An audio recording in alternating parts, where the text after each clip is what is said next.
کو حرام کیا ہے،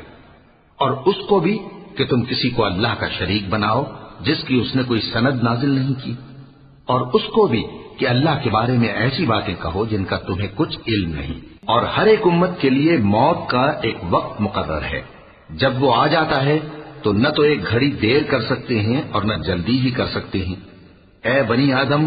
ہم تم کو یہ نصیحت ہمیشہ کرتے رہے ہیں کہ جب ہمارے پیغمبر تمہارے پاس آیا کریں اور ہماری آیتیں تم کو سنایا کریں تو ان پر ایمان لایا کرو، کہ اب جو شخص ان پر ایمان لا کر اللہ سے ڈرتا رہے گا اور اپنی حالت درست رکھے گا تو ایسے لوگوں کو نہ کچھ خوف ہوگا اور نہ وہ غمناک ہوں گے۔ اور جنہوں نے ہماری آیتوں کو جھٹلایا اور ان سے سرتابی کی، وہی دوزخی ہیں کہ ہمیشہ اس میں جلتے رہیں گے۔